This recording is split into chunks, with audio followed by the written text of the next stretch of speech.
Salut Nicolas, Salut Seb. comment vas-tu? Bah écoute, les journées s'allongent, le printemps est là, C'est tout va ça, bien. on se sent bien. Et bah écoute, je suis content de pouvoir discuter avec toi pour la deuxième fois et Mhm. de pouvoir échanger sur l'expérience que tu as de la connexion à la Terre, de la mise à la Terre, comment toi tu l'intègres dans ta routine quotidienne, dans ton cursus et connaître un petit peu qui tu es, un peu plus, aller un peu plus loin dans ce que tu fais, ce que tu proposes pour comprendre quel est l'intérêt que tu peux porter à la connexion à la Terre, à l'environnement électromagnétique. Donc je vais te laisser te représenter ou te présenter. Comme ça va permettre de recontextualiser pour ceux qui n'auraient pas vu notre première interlude. Carrément. Et ben tout d'abord, merci de m'avoir invité. Enfin, c'est toujours un plaisir d'échanger avec toi. C'est un renvoi de bâton, on va dire. Enfin, C'est ça, ouais, c'est le match c'est retour. le match retour exactement. T'as fait l'honneur d'être ma première interview sur ma chaîne YouTube. Et c'était une belle expérience. Et puis, bah, du coup, voilà. Après de nombreux échanges et des rencontres en vrai C'est vrai. le Festival du potentiel humain et ensuite le congrès de la médecine, de la santé naturelle, de la De médecine naturopathie, intégrative. ouais, qui est le domaine Exactement, arc-en-ciel. exactement, où là-bas on s'est revus et de nombreux échanges sur lesquels on s'accordait, on va dire. C'est ça. Voilà, on a tout naturellement, on s'est pas associé, mais en tout cas, tu m'as proposé d'être Un ambassadeur, ton voilà, ambassadeur, exactement. voilà, ça te parle vraiment. C'est vrai qu'à chaque fois qu'on a échangé, déjà toi, je t'ai vu à chaque fois pieds nus. Ouais. C'était vraiment remarquable. Et du coup, c'est vrai qu'en échangeant sur tout ça, sur toi, ton cursus de naturopathie, voilà, tout ça, ça s'intègre sur la compréhension du Mm. phénomène bioélectrique, bioélectromagnétique, et ça rentre dans un des aspects de la naturopathie. Donc forcément, ça pouvait être que quelque chose qui allait arriver à ta compréhension. Et aujourd'hui, je pense que c'est quelque chose que tu mets en pratique et avec le printemps, pouvoir mettre de plus en plus en pratique dans l'environnement naturel. Et donc ça, c'est plutôt... moi, j'aime bien les ambassadeurs qui sont des puristes, même peut-être un peu plus que moi, tu vois. Bah attends, t'es plus puriste que moi là, hein.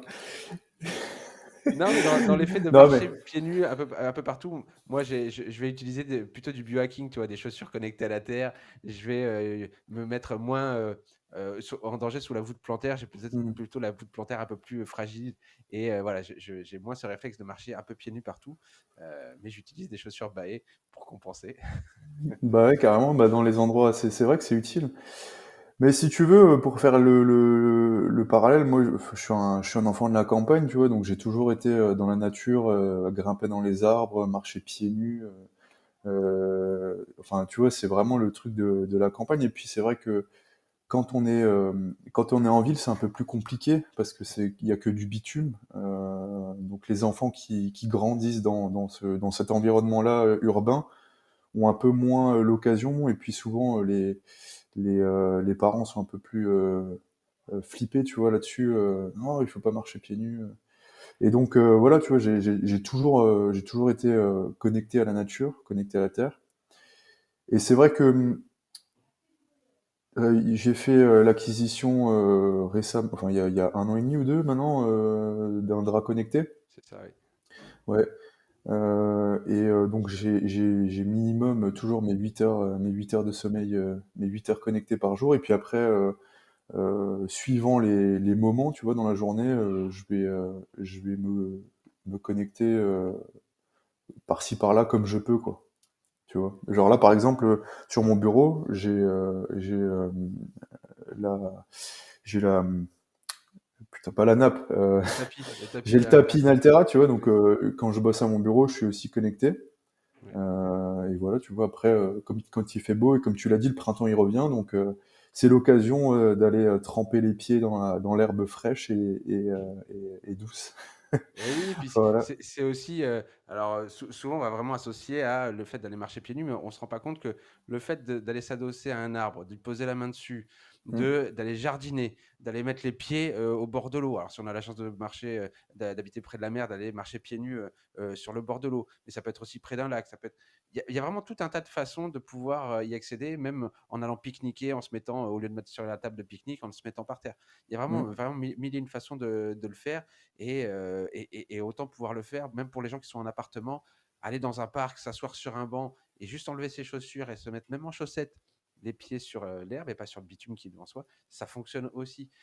Et le fait de le faire à l'extérieur, c'est vraiment important parce que on prend encore en compte tout l'environnement sur le soleil qu'on va prendre, sur l'air extérieur dont on va pouvoir bénéficier, même si en ville, c'est pas forcément le meilleur air qu'on puisse respirer, mais en tout cas, il sera toujours meilleur que celui qui reste dans la maison où il n'y avait pas Mmh. une bonne circulation de l'air de temps en temps. Donc, vraiment, aller s'oxygéner dehors, c'est important. Bien sûr, on est d'accord, hein. L'idée, c'est de se rapprocher le plus possible de l'environnement naturel, original, quoi. C'est ça. C'est ça. Et aussi bien sur l'alimentation que sur l'eau qu'on boit, que sur le mouvement qu'on va apporter à notre corps. Je sais que toi, dans ta pratique, tu pratiques les arts martiaux. Et donc, il y a tout ce côté que j'aime beaucoup au niveau de la sagesse. C'est quelque chose qui est assez ancestral. Et donc, il y a quelque chose de très respectueux dans tout un état d'être finalement. Et Mmh. j'aime beaucoup ta façon de voir les choses et dont tu les amènes en tout cas et dont tu les partages aussi. Mmh. Merci beaucoup. Bah, c'est vrai que, enfin, la nature, moi, pour avoir fait énormément de choses avec la nature, notamment les grosses randos, etc., tu vois, même les marches dans la forêt, les petites randos, enfin, j'ai énormément de respect pour ce qu'elle nous offre et j'ai du mal à... Enfin, tu vois, je me vois pas jeter un papier ou un truc comme ça. C'est bête à dire, hein, mais ça marche pas, tu vois. C'est comme les courses dans les magasins classiques. J'ai énormément de mal à aller acheter des légumes au champ, tu vois. C'est ou dans les grandes surfaces. Je sais pas s'il faut dire trois marques, c'est ça maintenant? J'ai énormément de mal. Il y a un truc qui va pas en moi, tu vois. Des fois, je suis obligé, donc je trouve des solutions. J'essaie d'acheter local, idéalement bio. Bon, après voilà, c'est ce que c'est. Mais c'est vrai que j'ai du mal. Il y a un truc qui va pas à l'intérieur, tu vois. Quand je suis Ouais. dans un magasin, je me sens pas à ma place. Alors que quand je vais faire des courses dans un magasin bio ou quand je vais au marché ou des trucs comme ça, tu vois, quand c'est local, etc., que je discute avec les gars. Qui bossent dedans, etc. Enfin, je me sens bien, tu vois, j'achète les légumes avec beaucoup plus de facilité, on va dire.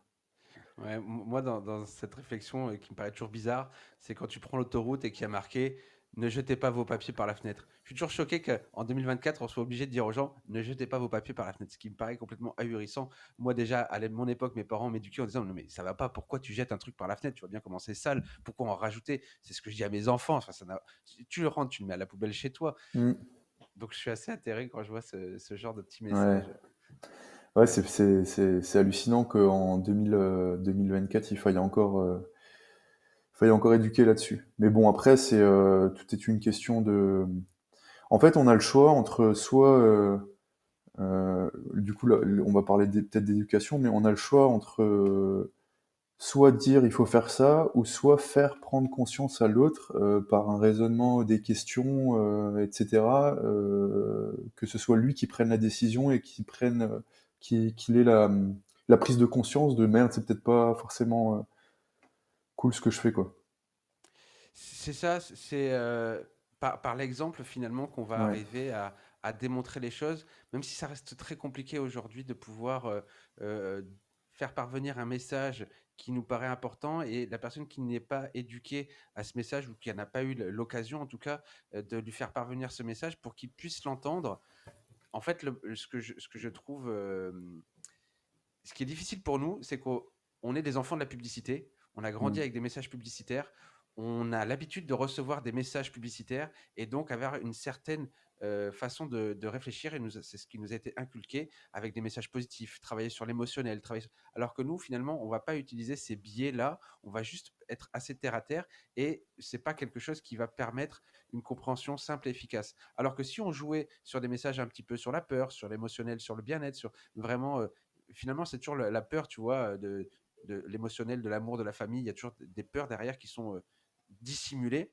Et on devrait peut-être prendre ces outils qui sont à notre disposition pour pouvoir en jouer, mais ça ne nous correspond pas. C'est un peu comme le fait d'acheter en grande surface, ça ne nous correspond pas. Même s'il y avait les mêmes légumes du même producteur dans le supermarché, eh bien, on serait toujours, ce serait toujours difficile parce qu'il y aurait l'intermédiaire et on comprend le contexte global alors que les Mm. gens ne réfléchissent pas toujours au contexte global des choses, alors que nous, dans notre façon de voir, dans notre environnement, on prend vraiment la globalité, comprendre l'environnement naturel et on en vient à ça. Donc c'est pas évident aujourd'hui, mais tout ça, ça fait son chemin. Moi, je vois, ça fait des années quand même. Je travaillais quand même pendant plus d'une quinzaine d'années dans le bio, donc je vois bien l'évolution des mentalités, aussi bien certaines mentalités qui vont vers quelque chose de négatif. C'est-à-dire que moi, je travaillais dans des biocoop et j'ai quitté le réseau parce que j'étais en conflit de valeurs avec les nouveaux arrivants.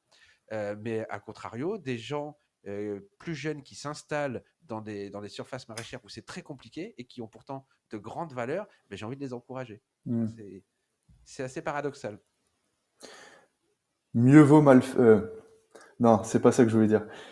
La meilleure façon de le dire, c'est de le faire, et c'est pour ça que c'est hyper important de, de- d'essayer d'être dans l'exemplarité le plus possible.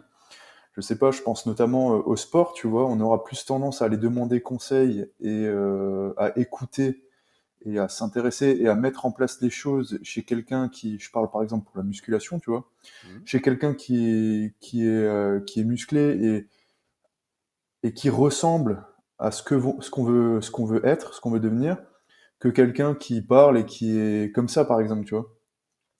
Je veux dire, il y a toi, par exemple, j'aurais plus tendance à écouter des conseils si je m'intéresse sur le earthing à quelqu'un qui vit pour le earthing, entre guillemets. Ouais. Donc j'aurais plus tendance à t'écouter toi qu'à écouter, je sais pas moi, quelqu'un qui n'a rien à voir avec ça et qui parle juste pour parler, tu vois. Et oui, oui, mais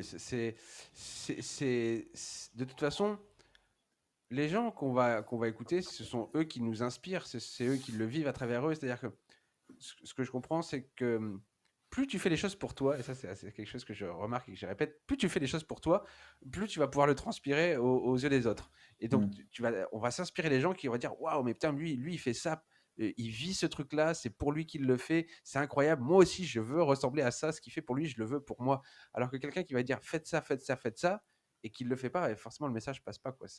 Ouais. C'est tout à fait ça. Ouais. Et là, on touche un point qui est essentiel et qui n'est pas assez abordé, je trouve, c'est la santé, les actions, les actions qu'on veut mettre en place doivent être des moyens et pas des buts.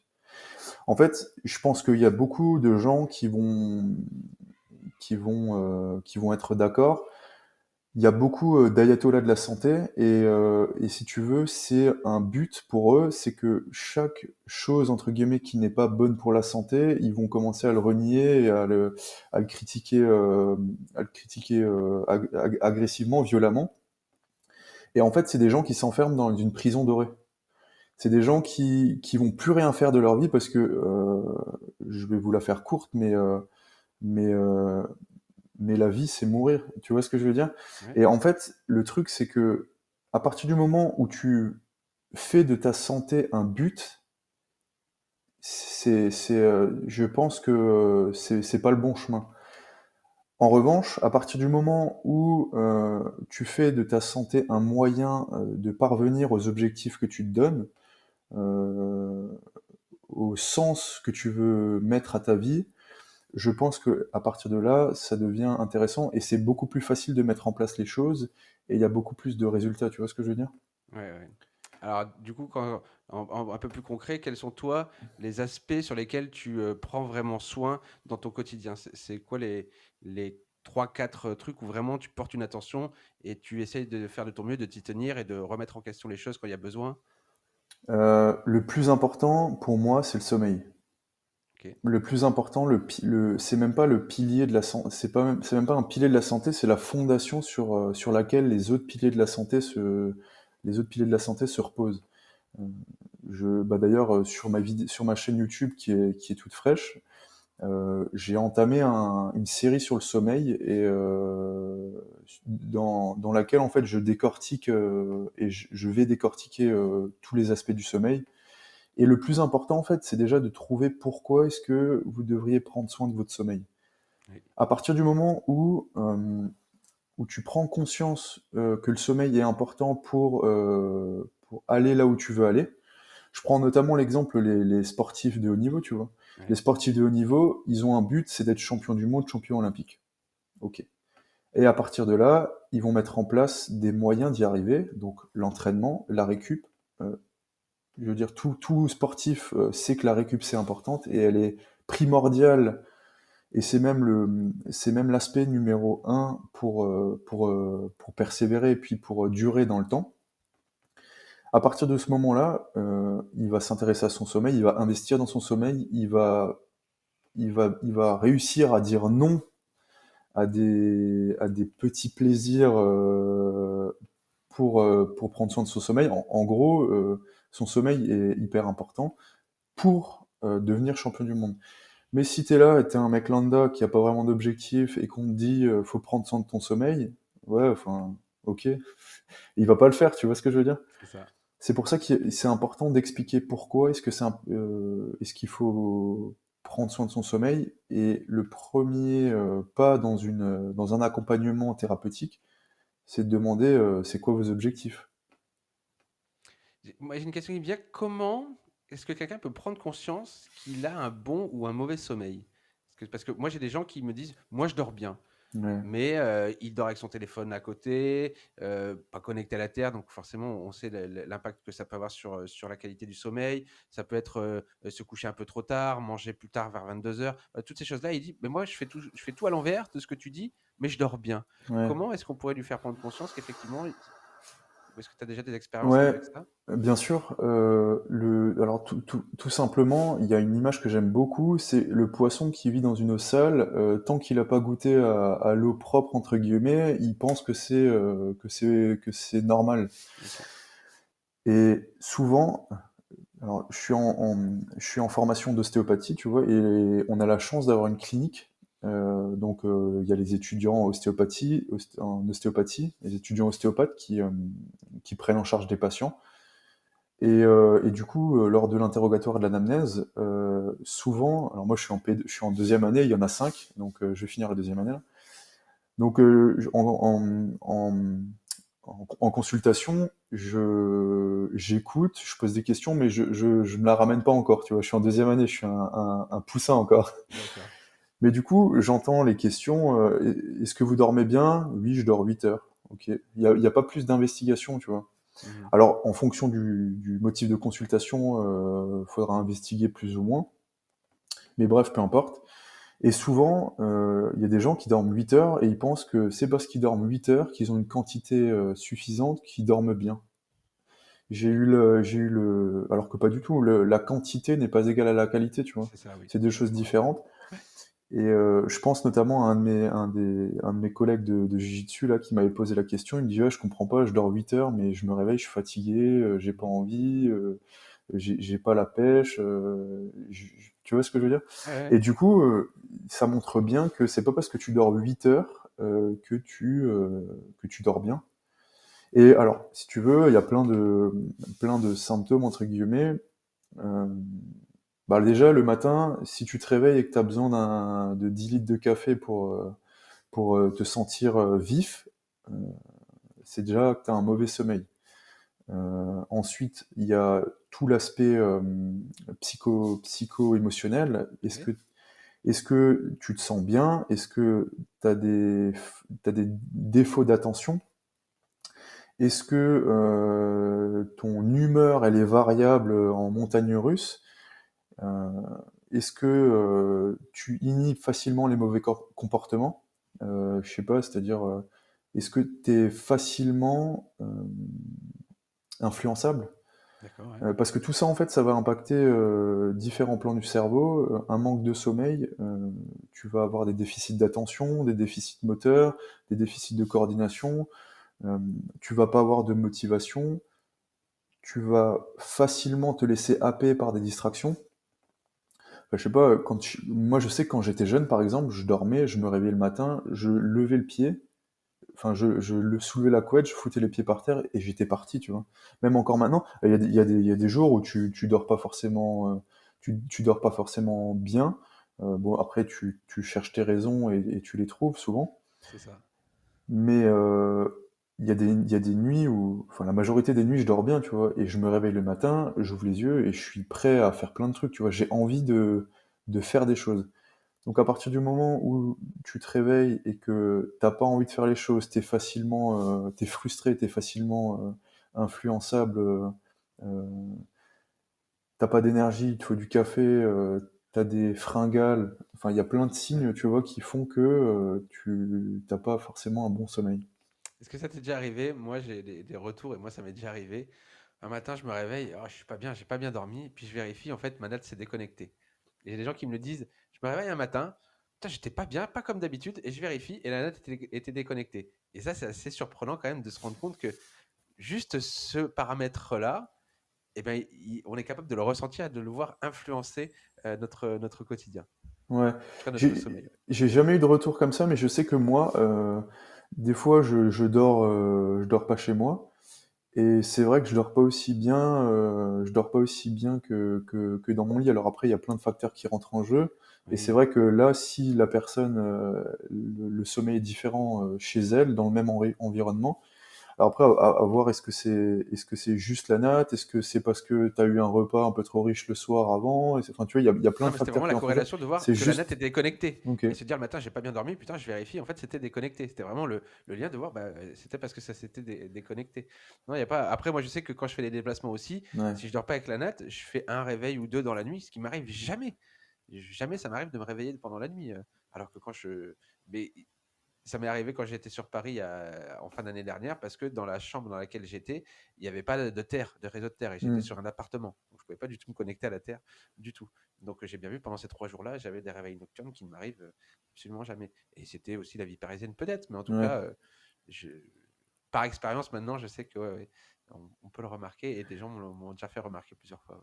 Ouais. Ouais, c'est sûr qu'on dort bien mieux Puis là, c'est la sur. science, hein, là, on n'est pas en train de raconter parce qu'on est connecté à la Terre. C'est vraiment la science qui montre que les rythmes circadiens sont régulés, le cortisol est régulé, la sécrétion de mélatonine rentre en ligne de compte. Il y a vraiment tout cet aspect physiologique qui rentre dans pourquoi se connecter bioélectriquement au champ électromagnétique terrestre, quel impact ça sur notre champ électromagnétique, sur nos fonctions vitales et sur la fonction des organes et tout le côté physiologique hormonal. Donc non, moi, ça me paraît toujours aussi fou, même après des années de pratique et de compréhension et de lecture d'études et d'avoir des retours de gens qui ont soit des pathologies très fortes, soit des sportifs de haut niveau, puisque j'accompagne maintenant des sportifs qui sont à haut niveau, hein, qui vont participer aux mondiaux et aux Jeux Olympiques cet Ok. été. Donc, il y a vraiment l'étude dont je parle depuis pas mal de temps qui est Hmm. en train d'être passée en review sur la revue scientifique dans laquelle ça va être publié. Et donc tout ça va pouvoir être mis à disposition pour comprendre quel est l'impact de la connexion à la Terre la nuit sur les performances physiques des athlètes et notamment sur le sommeil. Donc tout ça, c'est vraiment très terre à terre et très scientifique dans le Ouais. sens pur du terme de science. La science, pour moi, c'est quelque chose qui est remis en cause à chaque instant. C'est pas parce qu'il y a une étude qui dit ça que dans un an, 10 ans, 100 ans, on pourra dire mais on n'avait pas vu ça, on n'avait pas les moyens de voir ça aussi. Ou bah là, on s'était trompé parce qu'on avait mal calculé, on n'avait pas les moyens de comprendre ceci ou cela. Donc la science, pour moi, c'est quelque chose qui est remis en question en permanence. C'est quelque chose où il y a beaucoup d'humilité. Et un scientifique, pour moi, c'est quelqu'un qui va devoir se remettre en question Hmm. et surtout ne pas dire qu'il a raison. Dire voilà ce que je suis capable de voir à un instant T. Hmm. Mais tu as tout à fait raison. Faut savoir que la science, c'est basé sur les hypothèses. Mmh. Et c'est pas cette hypothèse est vraie, c'est cette hypothèse est pas fausse. C'est ça. C'est vraiment comme ça que ça fonctionne. Après, on va pas rentrer là-dedans non plus parce que c'est de la proba, c'est des maths, c'est la méthode bayésienne, enfin bref. Mais en tout cas, l'idée, c'est que une hypothèse ne peut pas être vraie. En revanche, une hypothèse, elle peut ne pas être fausse. C'est ça. Et donc, quand il y a des études scientifiques qui montrent, parce qu'au final, si on veut, ça marche sur une hypothèse. Les recherches, ça fonctionne comme ça. Il y a quelqu'un qui émet une hypothèse, il fait l'expérience, et en fonction des résultats de l'expérience, il dit, bah, l'hypothèse que j'ai faite est pas, est fausse, parce que ça marche pas comme ça, ou en tout cas, l'hypothèse que j'ai faite n'est pas fausse. C'est Mais ça. ça peut pas être vrai. Il n'y a pas de on- vérité absolue, oui, c'est ça. Oui. ouais. J'ai du mal avec ce truc-là, il n'y a pas de vérité absolue, parce que moi j'aime bien. Si tu veux, je considère que je cherche, je suis un chercheur de vérité. Je considère que je suis un chercheur de vérité, mais donc c'est frustrant de se dire qu'il n'y a pas de vérité, on la trouvera jamais. Mais en revanche, on s'en rapproche, quoi. Et tu l'as dit, l'humilité doit faire partie de notre trait de caractère, quoi. Moi, je l'exprime autrement. Je me dis qu'à la question pourquoi, je n'aurai pas toujours la réponse. Hmm. Parce que pourquoi, et pourquoi, et pourquoi, et Ouais. pourquoi, et pourquoi. Et ça, c'est être un enfant aussi, hein, chercheur de Hmm. vérité, c'est être un enfant et de s'émerveiller des choses de la vie. Et j'ai constaté à un moment donné de ma vie où à la question pourquoi, je n'aurais pas la réponse. Et il faut l'accepter parce que je ne pense pas qu'on puisse avoir la réponse à cette question, en tout cas à chaque fois qu'on va se poser Ouais, cette bien question sûr. ici et maintenant. Ouais, parce que tu peux aller très profondément, tu peux aller très très profondément dans le pourquoi, et Oui, c'est vrai qu'il y a pas, généralement il n'y a pas de réponse. En fait, c'est sans fin, quoi. c'est ça. C'est sans fin. Et c'est paradoxal en même temps. Moi, Mm. j'aime le monde dans lequel on vit parce qu'il est paradoxal. Il est tout et rien en même temps. Et c'est toujours, alors, c'est toujours dans la voie du milieu ou dans l'équilibre qu'on va arriver. Tu sais, c'est dans le centre qu'on va trouver l'équilibre. Mais pour trouver cet équilibre, tu es obligé d'aller des deux côtés pour comprendre les deux aspects. Donc, on dit toujours qu'il ne faut pas être extrémiste, il ne faut pas aller dans les extrêmes. Mais si tu vas pas dans les extrêmes, si tu vas pas explorer les choses à fond, tu peux pas comprendre l'entièreté d'un côté et de l'autre.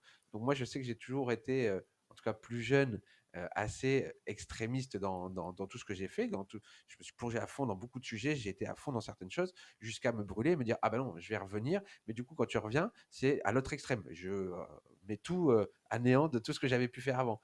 Et en fait, c'est dans le milieu, c'est dans la compréhension des deux choses qu'on trouve. Et cette sagesse, cette humilité, elle vient parce qu'il y a l'expérience. On a beau avoir tout un tas de connaissances. Moi, j'ai lu beaucoup de livres, j'ai écouté beaucoup de gens parler. Et finalement, ils ne parlent que de leur propre expérience. Et je ne parle que de ma propre expérience.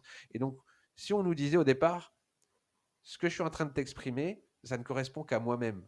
Toi, prends ce que tu veux, fais-en ce que tu veux, mais surtout fais l'expérience de. Et Mm. ensuite, tu pourras parler. On ne peut pas parler de quelque chose juste parce qu'on en a lu un bouquin. Tu vois, c'est Mm. moi au jour d'aujourd'hui, tout ce que je n'ai pas vécu moi-même par expérience, presque je le réfute parce que je ne le sais pas. Après, il y a des domaines sur lesquels on peut pas. Je ne vais pas apprendre à fabriquer un téléphone portable ou l'entièreté d'un moteur de voiture pour en parler ou réfuter quoi que ce soit. Mm. Mais il y a des domaines d'expérience sur lesquels je me dis, bah là, si je veux pouvoir m'exprimer, en tout cas, il faut que je puisse faire l'expérience. On me demande souvent, tiens Sébastien, toi qui parle pas mal des ondes électromagnétiques, qui propose des solutions contre les ondes, qu'est-ce que tu penses de telle ou telle solution qui se vend sur le marché? Bah, j'ai écoute, moi, je ne l'utilise pas d'une part, je ne l'ai pas testé, c'est-à-dire que j'ai pas fait tout ce qu'il fallait pour que moi-même je puisse en avoir une compréhension et que je puisse l'adapter dans ma routine quotidienne et que je me dise bah, ça c'est ok pour moi, le patch phase up, enfin plein d'autres tu vois d'autres trucs où j'ai pas été étudié la chose et je pense que c'est nécessaire que chacun puisse se dire, ben, moi, si je veux l'utiliser, il faut que, pas forcément j'écoute Sébastien parce qu'il me dit que c'est bon, que j'aille Mm. voir aussi ce qui se passe et que je comprenne pourquoi ça fonctionne et pourquoi lui, il me dit qu'il l'a intégré dans sa routine. Moi, en tout cas, j'ai arrêté d'écouter les autres dans le sens, j'ai arrêté de prendre tout pour argent comptant. J'ai Mm. besoin de comprendre vraiment pour moi avant de parler des choses. Bah oui, tu soulèves quelque chose d'important, c'est à partir du moment où c'est pas intégré dans le corps, donc par l'expérience, ça reste quelque chose d'abstrait, quoi. Pierre Etchard, j'aime beaucoup, c'était une de ses premières conférences. Il distinguait l'information du savoir de la connaissance. En gros, l'information, c'est quelque chose extérieur à nous, qu'on va chercher ou, euh, ou qu'on soit bombardé, tu vois, d'informations. Ouais. Une fois que cette information-là va être intégrée dans le cerveau, ça va être du savoir. C'est une information qu'on a intégrée dans notre cerveau, je sais pas moi. Euh, le tour de la Terre, c'est 40 000 kilomètres, tu vois. C'est du savoir.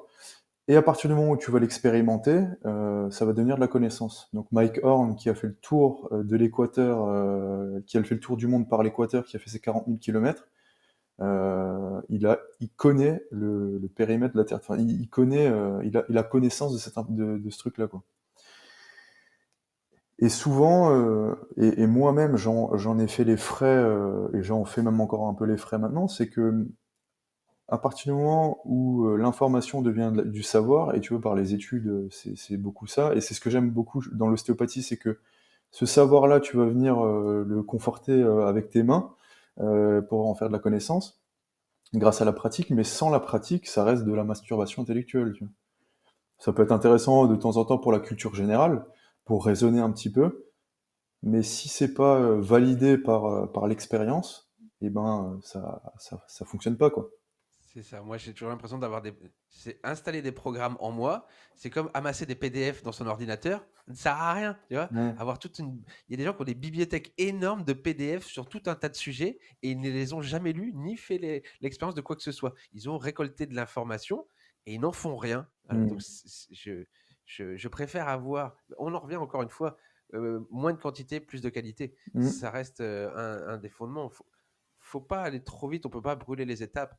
Euh, moi, j'ai toujours aimé expérimenter beaucoup de sujets, mais je suis quelqu'un de très passionné. Donc, dès que je prends un sujet, ça me passionne, j'y vais à fond, j'expérimente, je fais beaucoup de choses. Et puis, une fois que j'ai consommé tout ce que j'avais besoin et que j'ai fait un peu le tour de ce qui me correspondait pour moi, en tout cas, je passe à un autre sujet qui m'est tombé sous le nez et sur lequel je vais encore aller chercher plein d'informations, que ce soit sur l'électroculture dans le jardin, que ce soit sur l'autonomie alimentaire, sur l'autonomie énergétique, sur comment faire de la plomberie, de l'électricité, s'occuper des enfants, comment faire une cabane. Ça a toujours Mm. été un tas de choses diverses et variées. Et, et il faut faire ces expériences. C'est important de comprendre que aujourd'hui, on a tout un tas d'informations qui nous arrivent et qui sont à disposition, mais qui finalement ne servent à rien si on n'en fait rien. Mm. Bien sûr. Et c'est là où la question, qu'est-ce que je fais avec ce que je viens de lire? Euh, Qu'est-ce que j'en retire d'applicable à ma vie, à mon quotidien, devient important, tu vois. Je sais pas, je pense aux gens qui lisent beaucoup, mais qui n'appliquent pas forcément, qui cherchent pas des choses dans le livre à appliquer. Je sais pas, par exemple, il y a un livre qui m'a beaucoup marqué, c'est Biologie des croyances de Bruce Lipton. Je connais pas. En gros, si tu veux, c'est un biologiste cellulaire américain qui était pionnier dans l'épigénétique. Bruce Ok. Lipton, hyper intéressant, si tu veux, c'était un scientifique, enfin, c'est toujours un scientifique, mais il a montré l'importance de l'environnement de culture par rapport au développement de certaines cellules, etc. Mhm. Si tu veux, il a popularisé, c'était un des pionniers de l'épigénétique. En gros, c'est l'influence de l'environnement sur l'expression de tes gènes. Ouais. Et on se rend compte qu'aujourd'hui, c'est ce qui est important, quoi. C'est, si tu veux, ils se sont rendus compte que les gènes, finalement, c'était des interrupteurs on-off, et que l'environnement, les expériences qu'on vit dans notre quotidien, allaient allumer ou éteindre certains gènes. Bref, en tout cas, voilà, c'est dans cette histoire-là. Et donc, je me suis dit, putain, mais c'est dingue, et qu'est-ce que je fais avec ça, tu vois? Qu'est-ce que je fais avec ça?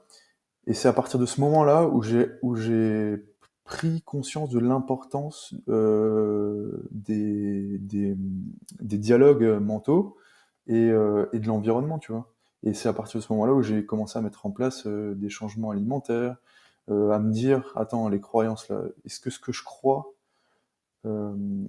je crois aujourd'hui me rend heureux et me permet d'aller là où je veux aller?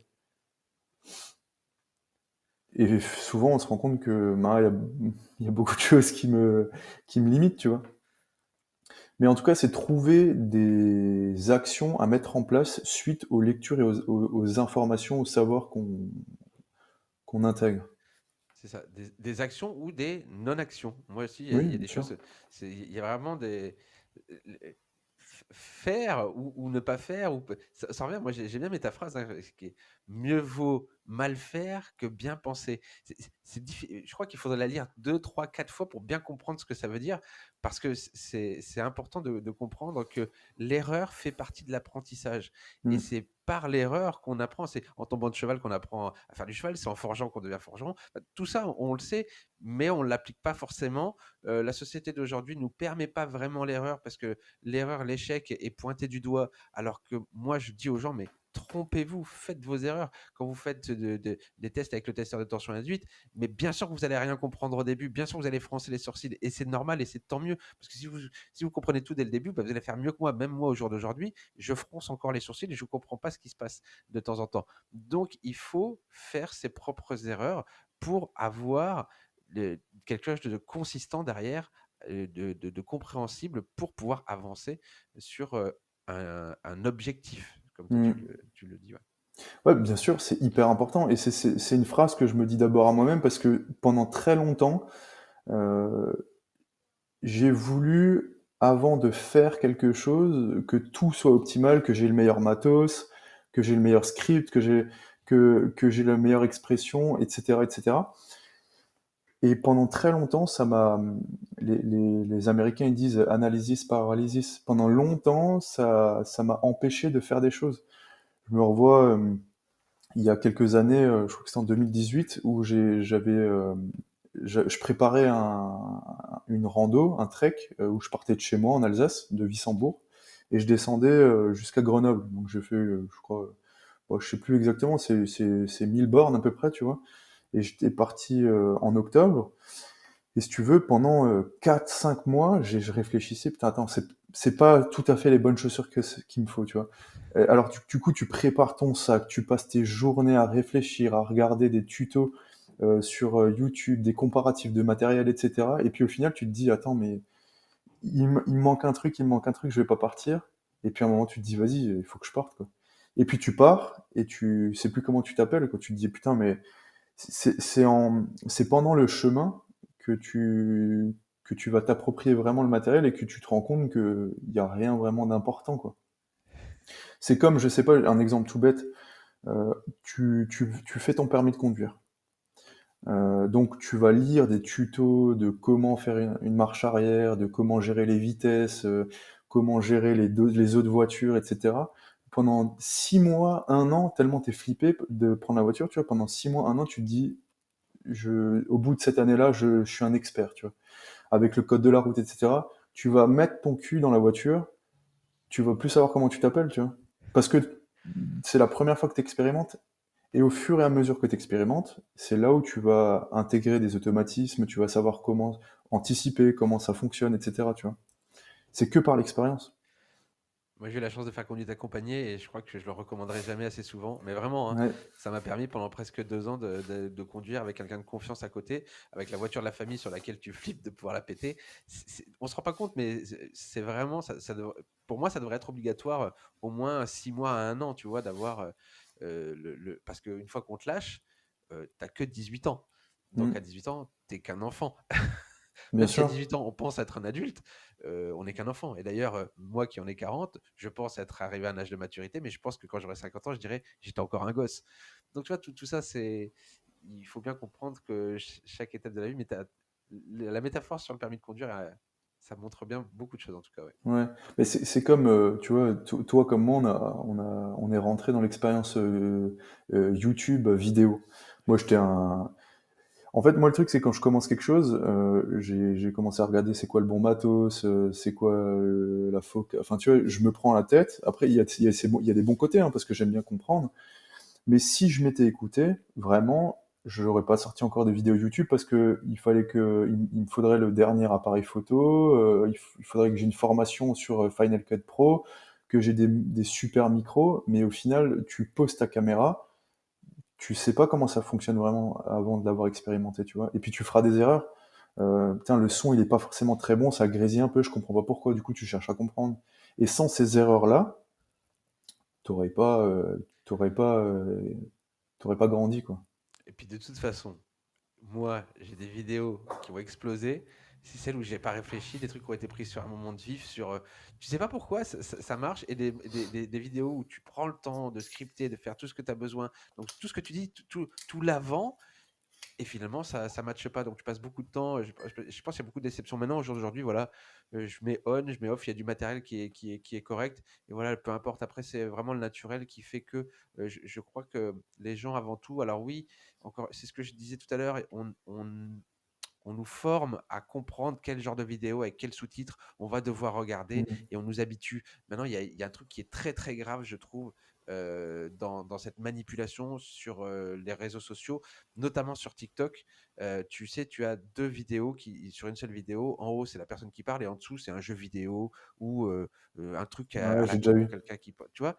Et en fin de compte, la vidéo en elle-même n'a aucun intérêt. C'est-à-dire que ce qui se dit n'a aucun intérêt pertinent, mais le fait que quelque chose bouge en dessous ou à côté va permettre à ton cerveau d'être activé par quelque chose il se passe, donc je regarde, je n'écoute pas, mais en même temps je regarde, et ce genre de Ouais. vidéos font beaucoup de vues, alors qu'elles ont zéro intérêt à part captiver ton attention Mm. pour rien finalement. Et beaucoup de gens sont happés par ce genre de vidéos qui ne les servent pas eux, qui ne servent à rien finalement, mais qui servent les créateurs parce que bah, derrière, ça monétise, quoi.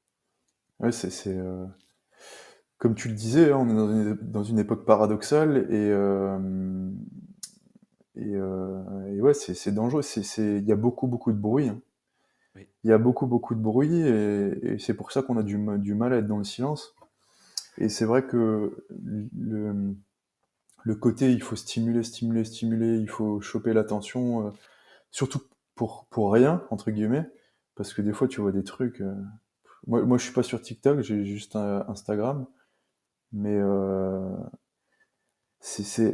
on est devenu enfin, dépendant de tout ça, quoi. Et c'est malgré nous, si tu veux, tu vois, on est happé, en fait, comme tu le dis. Je pense notamment, je vais faire mon vieux con, mais j'ai repris mes études, donc je suis avec des jeunes de plus de 10 ans de moins que moi, tu vois, à ouais, l'école. Et il y a une application à la con, c'est Birial, je crois que c'est ça. Je sais pas si tu vois ce que c'est. En gros, chaque jour, à une heure aléatoire, t'as une notification. Tout le monde reçoit une notification et il doit faire une photo, tu vois. Ça fait une photo de face et ça fait aller-retour. Enfin, ça fait une photo de face et de l'environnement nature. dans lequel t'es. Voilà. Et du coup, des fois, on discute comme ça avec des gens. Je réussis à avoir des discussions un peu profondes, tu vois, pas des small talk. Et puis il y a une notif, et puis tout le monde est là. Ah, c'est l'heure du biréal! Et du coup, il y a tout le monde qui sort son téléphone et enfin, tu vois, et qui font leurs photos. Et moi, ça me rend fou, quoi. Mais alors, je suis peut-être mon vieux con, je suis peut-être dans l'ancien temps, mais en tout cas, ouais, on est très dépendant de ce truc-là, ces trucs-là. Il y a des dangers, il y a des biais qui sont utilisés. Mm.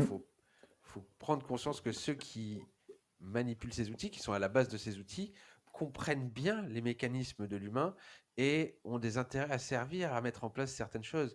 C'est voilà, c'est un peu comme pour tout. Je pense que il faut être vigilant.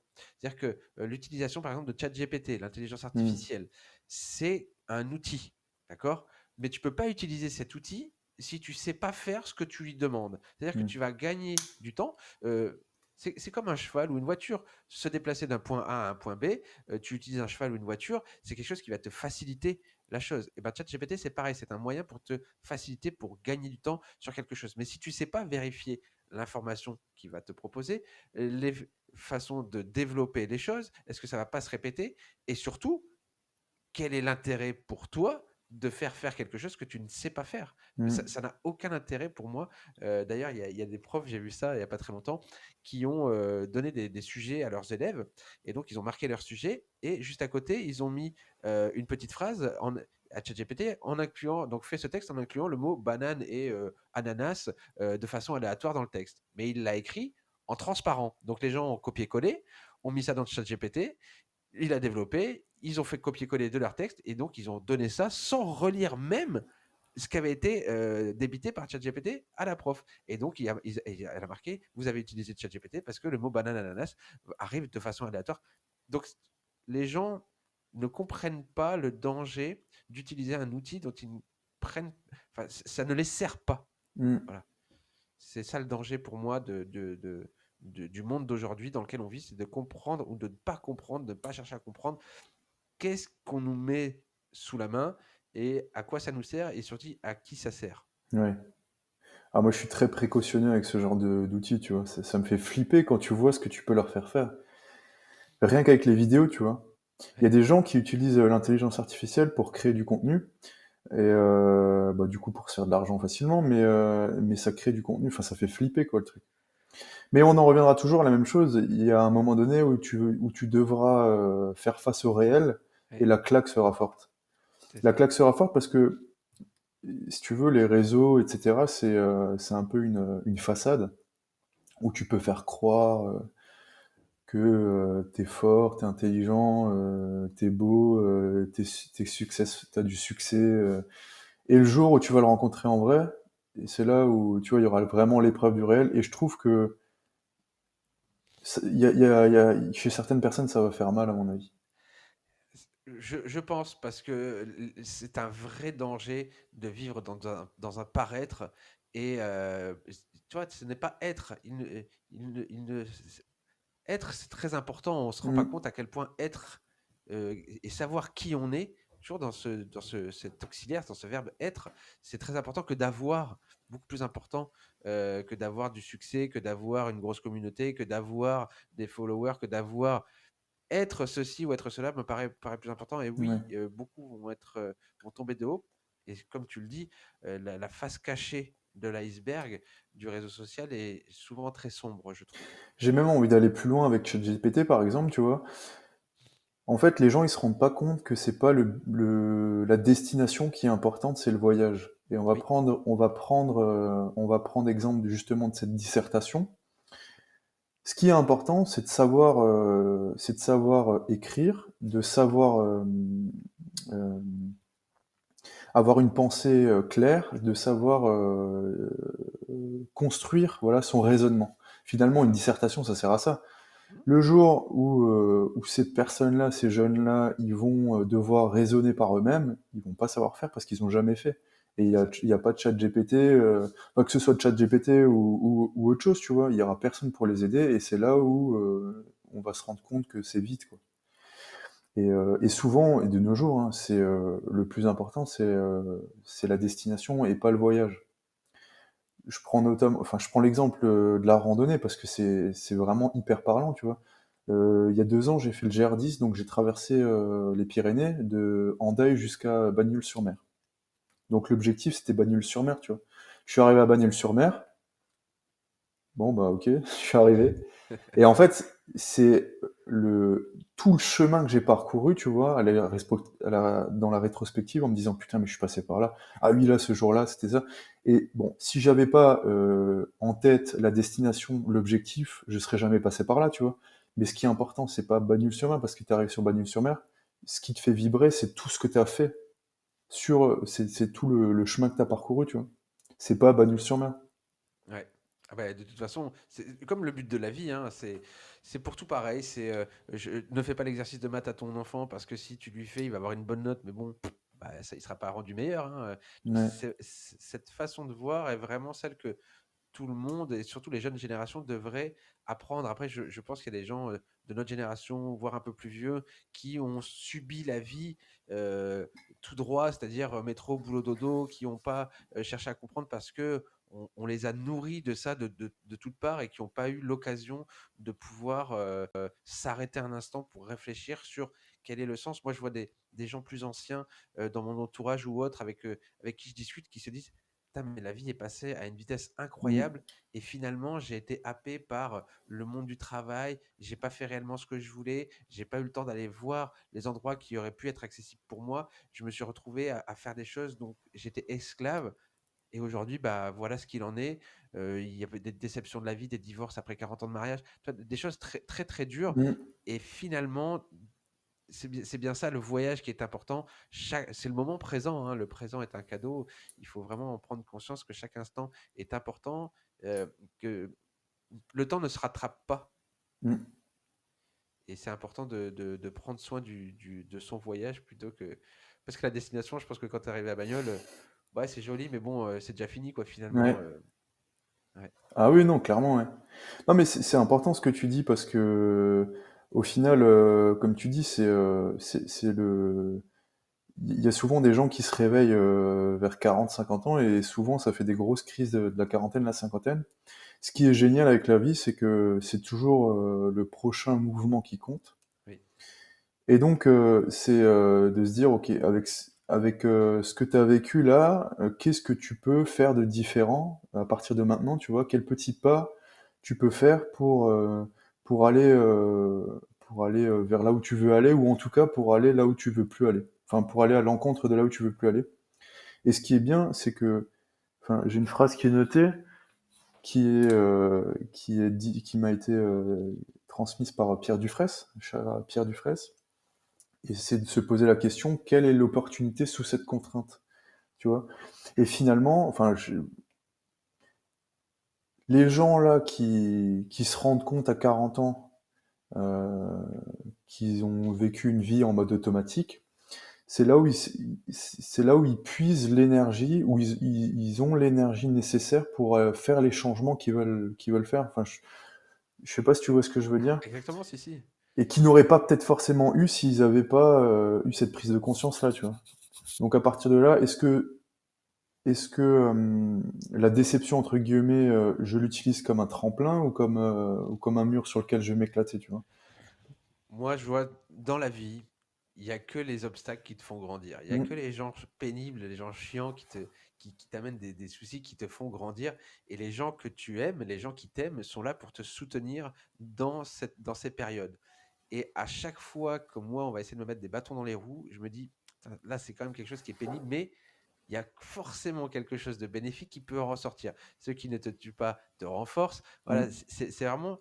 Et à chaque fois que quand on vit très régulièrement, chaque semaine, chaque mois, chaque année, on a des difficultés avec, que ce soit émotionnel, avec des personnes, avec tout un tas de choses. On a toujours des problèmes, mais il faut prendre conscience que c'est une chance de pouvoir être une meilleure version de soi-même parce qu'on va franchir cet obstacle et qu'après ça, voilà, si on dirige bien notre attention par être meilleur plutôt que juste traverser l'obstacle, je pense qu'il y a vraiment une chance dans la contrainte, comme tu dis, de pouvoir trouver quelque chose qui va être bénéfique à notre ascension personnelle.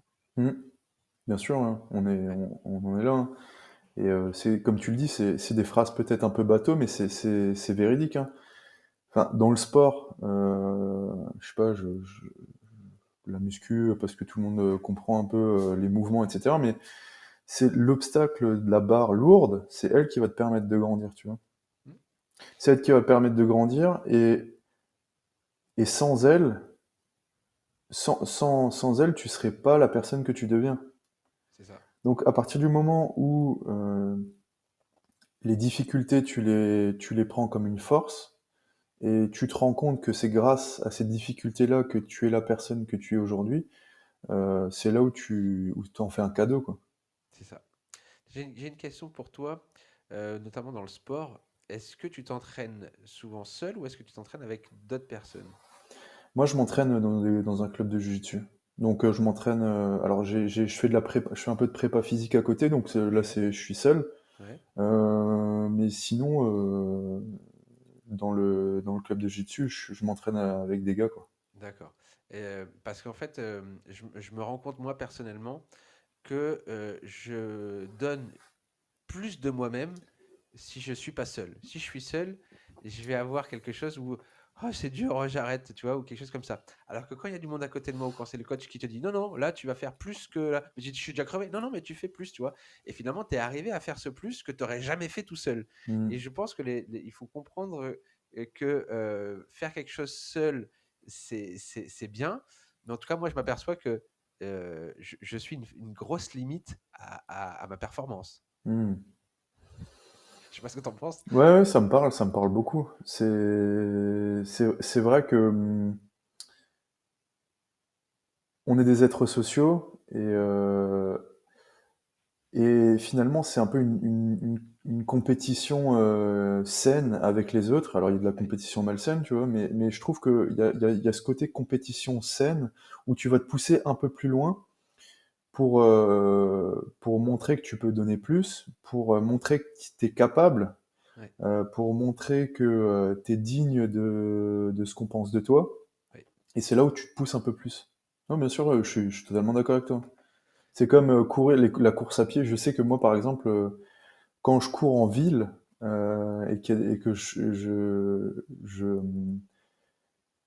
je sais qu'il y a des gens autour, j'ai tendance à avoir un meilleur temps. Ou quand je cours avec un pote, j'ai tendance à avoir un meilleur temps que quand je cours seul dans la campagne, dans la forêt, parce que tu veux te pousser un peu plus, quoi. ouais, ouais, ouais. Moi, c'est quelque chose que j'ai remarqué aussi, et j'ai remarqué ça aussi, moi en tant que garçon, quand je fais des entraînements, donc je suis dans un tout petit club de boxe, on est 4-5 maximum à s'entraîner 2 fois par semaine, et il y a 3 filles, on est 2 garçons. Et quand le collègue est pas là, bon, il y a les filles qui rigolent beaucoup, mais j'ai tendance à me relâcher un petit peu, tu vois. J'ai pas cet effet testo que je peux avoir quand il y a des plus jeunes qui viennent participer, où là, bah, le mec a beau avoir 20 ans de moins que moi, il est hors de question qu'il soit devant moi. Tu vois, c'est quand Ouais. même assez bête. Mais c'est quelque chose de très sain, cette compétition que tu peux avoir avec l'autre et qui en même temps te met toi-même en compétition avec Mm. toi-même. C'est paradoxal, mais j'ai remarqué il n'y a pas très longtemps. Bah, c'est un peu le principe de la nature, tu vois, de mettre en compétition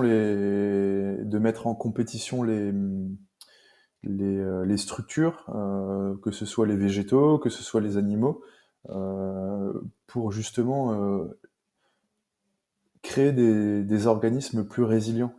C'est ça. Et grâce à la compétition, c'est grâce à la compétition qu'on s'améliore sans cesse, tu vois.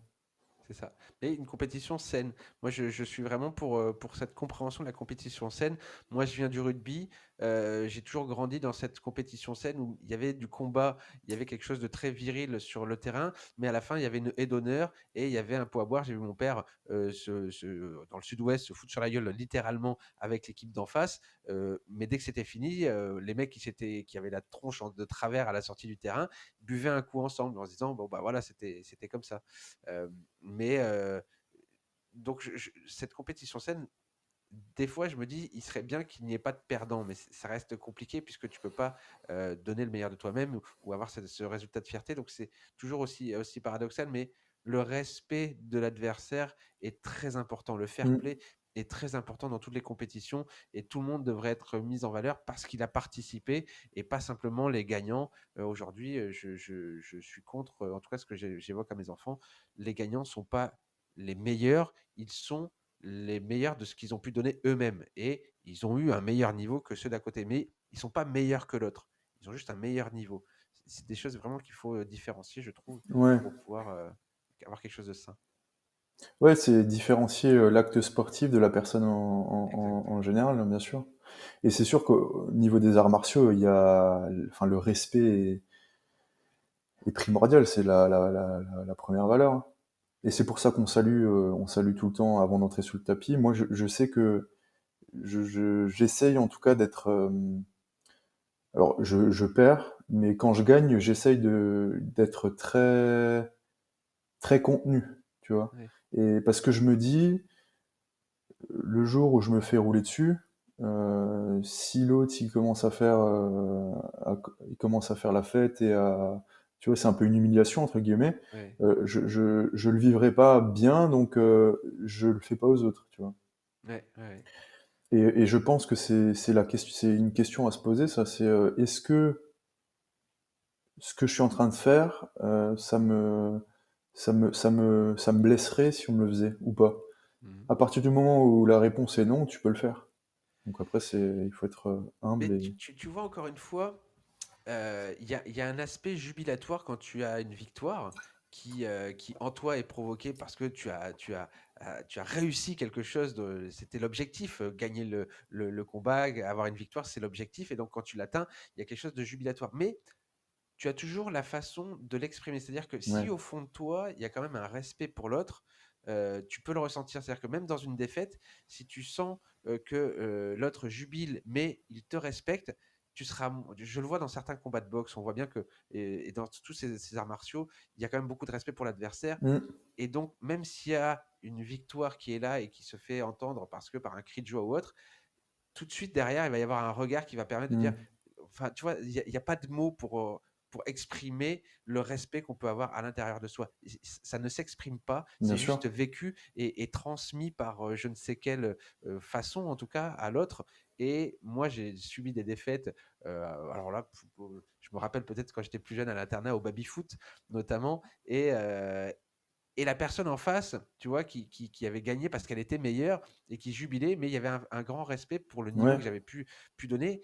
Et j'étais plutôt avec une envie de revanche, une envie de m'entraîner, quelque chose d'être meilleur que moi-même parce que tu t'inclines parce qu'il y a plus fort, mais il a juste gagné le match. Il n'est pas plus fort. Je ne sais pas comment dire, ça vient vraiment de la personne en face et de ce qu'il extériorise. Et ça, voilà, donc on en vient toujours à dire, voilà, c'est plutôt ce qu'on a au fond de soi et ce qu'on exprime, qui on est et comment ça va transpirer, qui est plus important que l'acte finalement en lui-même, je Hmm. trouve.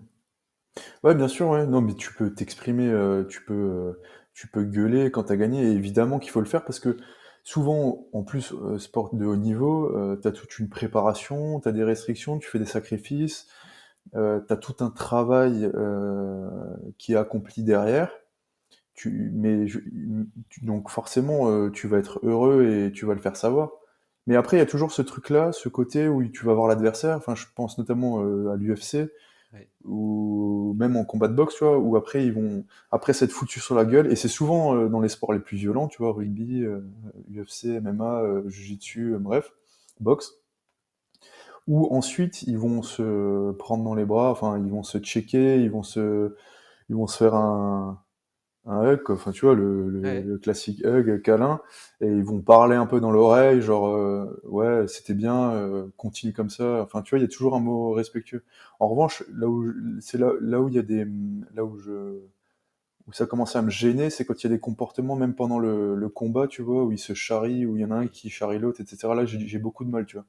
Après, j'ai peut-être trop, je suis peut-être trop respectueux, mais Non, on a du mal à comprendre. Alors certains, ça peut être déstabilisant pour déstabiliser l'adversaire, mais du coup, quel est l'intérêt de faire ce sport si la règle, bah, on n'est pas hors des règles, mais on est borderline.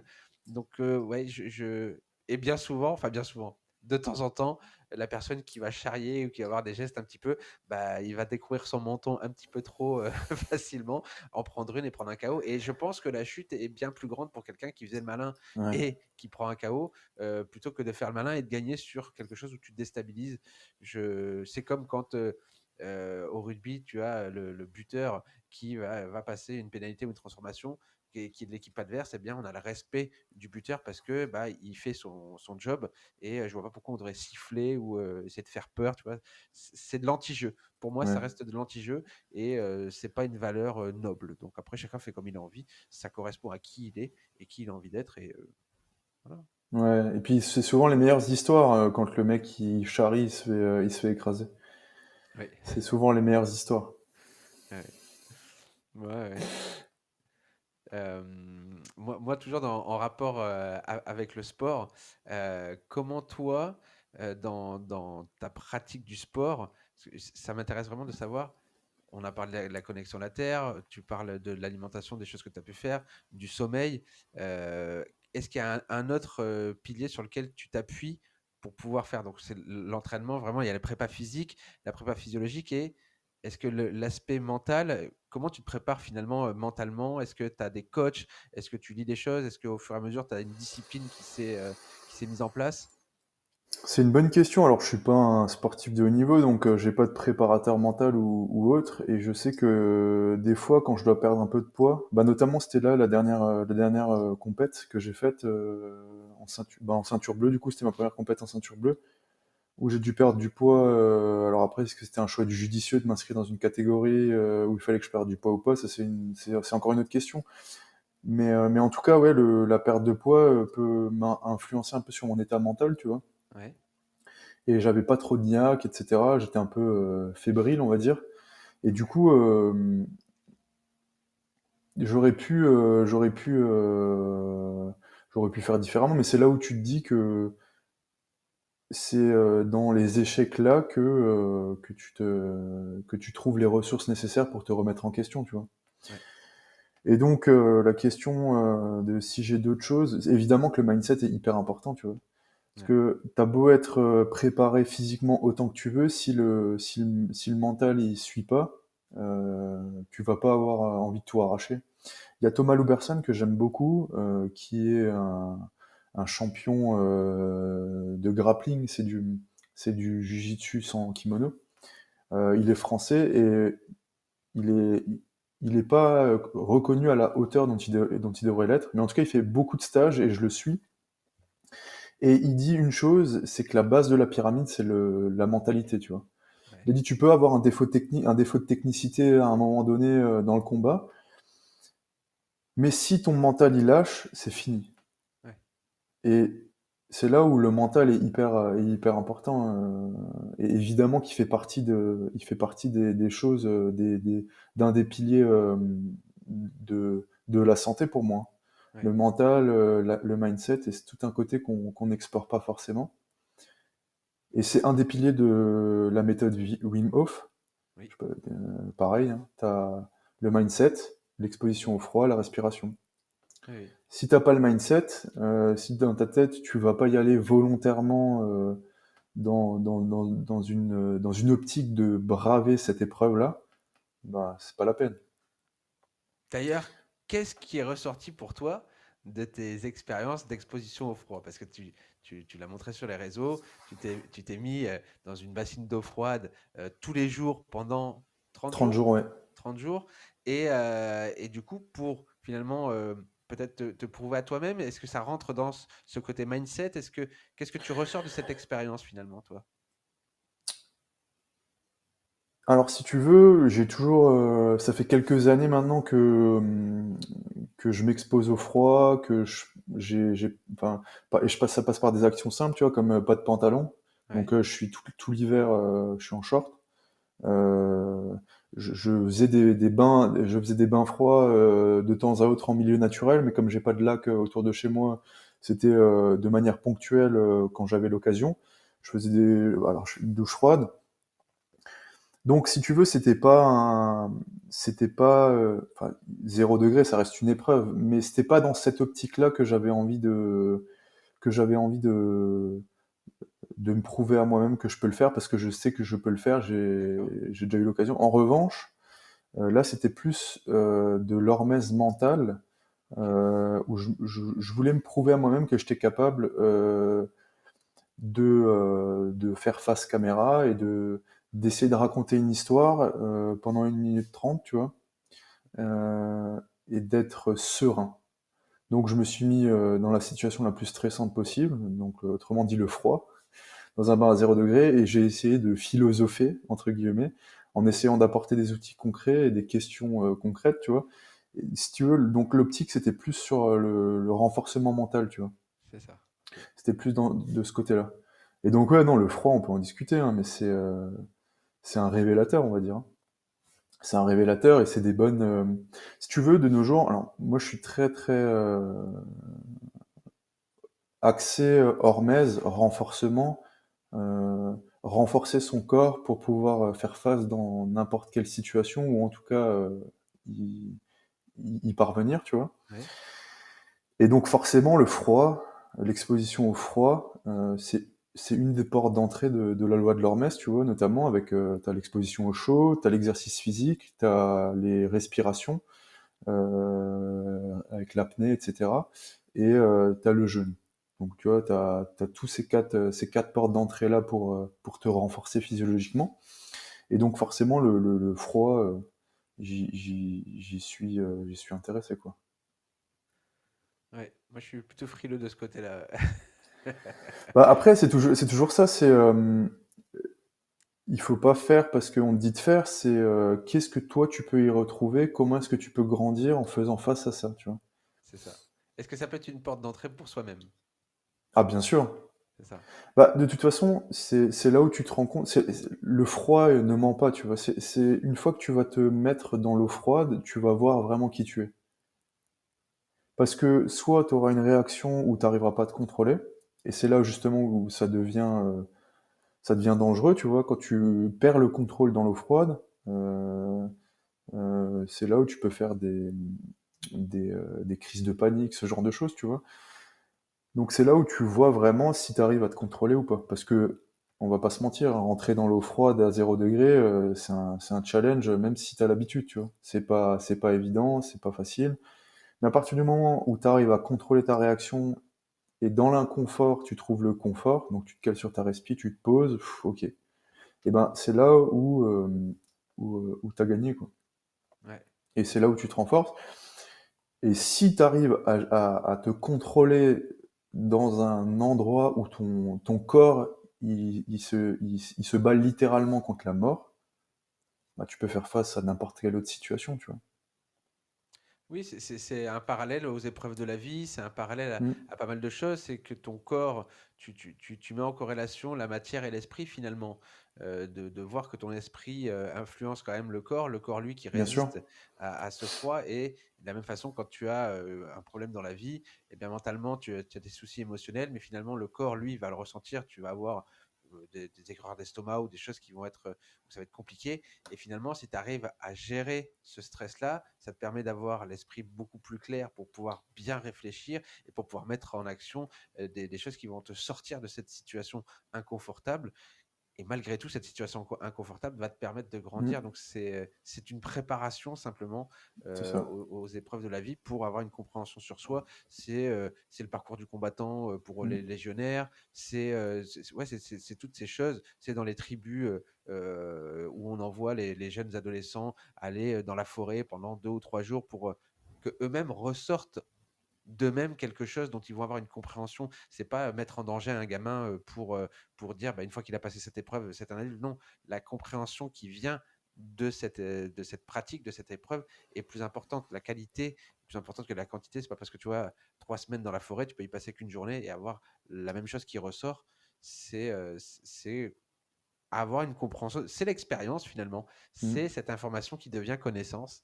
C'est euh, c'est important de le concevoir comme ça en tout cas. Bien sûr, ouais. Non, on est d'accord. Et en fait, ce qui va être intéressant aussi, c'est l'exposition volontaire, tu vois, à ces stresseurs. Et si tu veux, aujourd'hui, on est dans un monde où le confort est tellement présent qu'il faut qu'on réfléchisse à des stratagèmes pour arriver dans des situations stressantes, tu vois ce que je veux dire?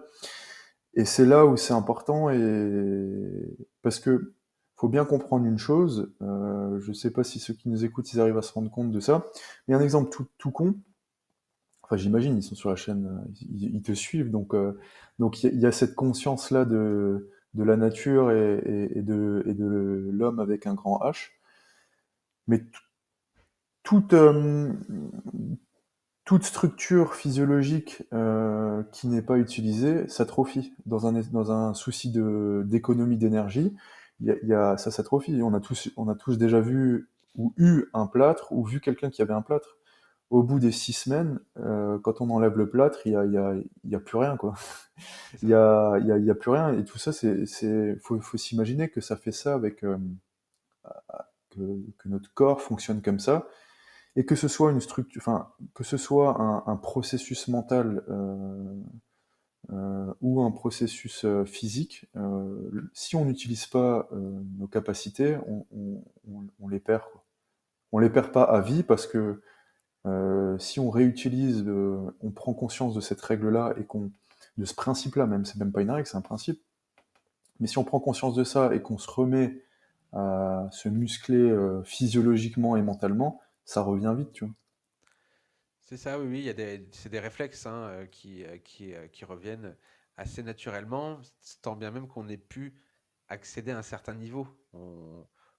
Pour moi, si tu es à ce niveau-là et que tu as perdu, tu vas retrouver ce niveau-là, mais si tu étais à ce niveau-là, bah, tu vas te retrouver à ce niveau-là. Donc forcément, à chaque fois, où est ta performance? Je pense à ça où il y a quelques jours, j'ai remis les pieds dans des rollers avec ma fille et j'ai vu que j'avais toujours un bon niveau, mais que j'avais pas l'assurance de mes 20 ans, quoi.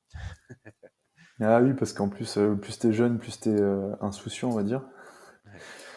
Non, mais bien sûr, on est d'accord, hein. Mais on en revient toujours à la même chose. C'est le pourquoi. Le pourquoi dans le sens, c'est quoi ton objectif, c'est quoi le sens que tu veux donner. Et à partir du moment où tu as trouvé ça, les actions, elles vont dérouler toutes seules, quoi.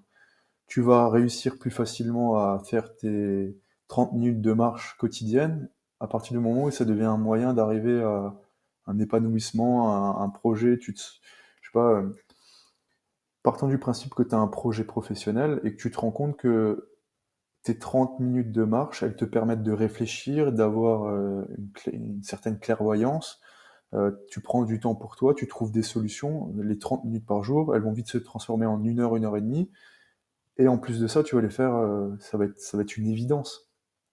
Tu vas les faire sans. Alors que si tu n'avais pas justement ce projet professionnel, la demi-heure par jour, ça te ferait chier d'aller la marcher, quoi. C'est ça. C'est l'objectif qui sert le chemin et le chemin qui sert l'objectif. Ah, c'est ça. Il faut les deux pour pouvoir y arriver. Et l'un sans l'autre n'a pas vraiment de saveur, quoi. Non, un truc tout con. Il y a quelque chose qui m'a vraiment marqué à l'époque. En gros, je suivais un mec sur YouTube, Greg's Way, je crois. Je sais plus exactement comment il s'appelle, mais en tout cas, c'était un jeune qui venait de travailler assez pour s'acheter un van. Et si tu veux, il s'était acheté un van, il l'avait aménagé, et il s'est dit, bon, maintenant je suis libre, je vais où je veux, je fais ce que je veux. Et en fait, pendant la première semaine, il s'est dit, il a conclu que je sais pas où je veux aller, je pensais être libre, mais en fait, non, je sais pas où je veux aller, je suis paumé, quoi, je gère. Et il y a une phrase que j'aime beaucoup, et elle dit qu'il n'y a aucun vent qui est favorable au bateau qui ne sait pas où il va. Et encore une fois, si je peux me permettre l'expression, c'est une phrase bateau, mais c'est vrai, quoi. Le plus important, c'est la vision, c'est l'objectif, c'est le sens que tu veux donner et où tu veux aller. Si maintenant, admettons, je veux devenir riche et que je me mets, je commence à faire toutes les routines de Elon Musk, c'est pas parce que je fais tout ce qu'il fait. Est-ce qu'il me manque un truc? C'est la mentale, la vision, il y a plein de trucs qui rentrent en jeu, mais c'est pas parce que je fais les routines ou les routines du Shane Bolt, les routines de Teddy Riner que je vais devenir un champion de judo, tu vois. Parce qu'il y a tout le côté mindset, et forcément, on on n'a pas trop conscience de ça parce que c'est pas visible. C'est pas quelque chose qui est visible, la mentale. Non, puis c'est très personnel en plus, hein, c'est très personnel et puis c'est un vrai cheminement. On peut comparer 10 champions, ils ont tous un mental très fort et je pense qu'ils ont toutes leur façon de voir qui sont différentes. Même si à un moment donné ça se rejoint, c'est propre à leur propre histoire. Mm. On va puiser ça dans notre histoire familiale, dans notre histoire avec notre entourage, dans les clubs dans lesquels on se trouve. Ça va être les gens qui nous ont inspirés. On va tout savoir. Donc, il y aura toujours ces phrases bateau, finalement, ces métaphores qui nous amènent aux mêmes compréhensions. Mais à un moment donné, il faut faire le travail soi-même. Personne ne le fera pour soi. Mhm. On a beau aller chercher toutes les informations, toutes les connaissances, tout le savoir à l'extérieur, on en a besoin et c'est l'intérieur qui va faire le reste du travail. C'est vraiment le paradoxe de tout ça. Tu vois, on parlait du chemin et de la destination, de l'extérieur et de l'intérieur, de l'hormèse qui prépare à quelque chose d'autre. Il faut. C'est important de mettre le doigt sur quelque chose. En tout cas, j'ai l'impression que on a beau nous le dire avant de faire l'expérience, ça n'existe pas tant que l'expérience n'est pas là. Et pourtant, grâce à cette connaissance, on peut faire une meilleure expérience et performer un peu plus dans tout ça, quoi. Ouais. Bien sûr, on est d'accord. Donc la première question à se poser, c'est qu'est-ce que j'ai envie de faire, quoi. C'est qu'est-ce que j'ai envie de d'accomplir, vers quoi j'ai envie d'aller, avant de dire comment je prends soin de ma santé, parce que comme dit, si tu sais pas où tu veux aller, ça sert à rien d'acheter une voiture, quoi. C'est ça. J'ai quelqu'un il y a très longtemps qui disait tu veux avoir tel ou tel don pour pouvoir faire telle ou telle chose, mais qu'est-ce que tu veux en faire? Ouais. Tu veux avoir être capable de faire telle ou telle chose, mais qu'est-ce que tu veux en faire réellement? Et c'est important de bien avoir le schéma de construction présent. Et plus ce schéma de construction va être présent et clair, plus vite l'objectif va être atteint, Mmh. puisqu'on va emprunter le chemin le plus court pour y arriver, plutôt que de cheminer vers différentes expériences de chemin pour arriver à un objectif qui est parfois, on s'écarte carrément de la route pour être paumé finalement, hein. Mmh. C'est important de bien clarifier tout ça. Donc, c'est ça, se demander qu'est-ce qu'on veut faire, pourquoi on veut le faire, et ensuite réfléchir à comment on va le faire. Mais si l'objectif n'est pas là, le cheminement, après, c'est grâce aux erreurs du chemin qu'on va pouvoir rattraper. Comme tu disais, si Ouais, tu t'éloignes du GR, bon, bah, il vaut mieux revenir parce que c'est le chemin le plus court qui est noté, quoi. ouais. Ah non, bien sûr, ouais. Et je pense, de nos jours, c'est vrai que, étant donné que les jeunes, ils ont énormément de choix, ils savent pas vraiment vers quoi ils veulent aller, ce qu'ils veulent faire, qu'est-ce qui les passionne, etc. Et là, il y a une chose qui est importante, c'est que si tu sais pas où tu veux aller, euh, pose-toi déjà la question alors où tu ne veux pas aller. L'antivision, je trouve, est hyper importante et hyper forte pour construire une vision. Souvent, c'est quand tu sais pas ce que tu veux faire, il faut te dire, ok, qu'est-ce que j'aime pas dans mon environnement, qu'est-ce qui me parle pas du tout. Et souvent, les réponses, on les trouve assez rapidement, tu vois. Et en mettant en place cette antivision, la vision va se dessiner tout naturellement. Exact, c'est une bonne façon de voir ce que je veux pas, ça c'est clair. Je veux pas ça. Bon, maintenant, qu'est-ce que je veux? Et c'est parfois plus difficile de savoir ce qu'on veut que ce qu'on Oui. veut pas. Parce que ce qu'on veut pas, on le sait. Ouais. Ah bah oui, c'est clair, on est d'accord. Après, c'est le chemin, quoi. C'est le chemin d'une vie, finalement, de savoir ce que tu veux. Quel est ton objectif du coup en ce moment? C'est quoi ton objectif? T'empruntes un chemin? Est-ce qu'il y a un objectif assez dessiné à court moyen terme pour toi? Bien sûr, hein, même à long terme, hein, moi, Ouais, c'est très clair, c'est très clair pour moi. C'est un peu une mission, si tu veux, hein. ouais, C'est pour ça que j'ai décidé de me réorienter dans le domaine de la santé. ouais. Donc, je suis en train de finir mes études de naturopathie et je suis, on va dire, sur la moitié, deuxième moitié de mes études d'ostéopathie. Donc, j'ai envie d'aider les autres. J'ai envie de, si tu veux, idylliquement, de manière idyllique, hein, dans un monde où tout va bien, j'ai envie de rendre le monde meilleur et je suis persuadé que le monde sera meilleur quand les gens ils feront ce qu'ils aiment et ce qu'ils ont envie de faire. Donc ce que tu fais, avant tout, tu le fais pour toi. C'est-à-dire que prendre soin de toi au niveau naturopathique, prendre soin de toi, de ton corps, donc au niveau ostéopathique, c'est des choses que tu as besoin de comprendre pour toi-même et que finalement tu vas pouvoir faire bénéficier les autres.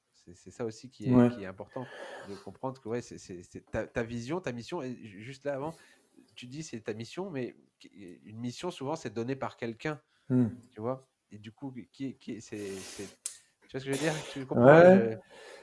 Bah, si tu veux, l'expérience personnelle a fait que, adolescent, j'étais assez frustré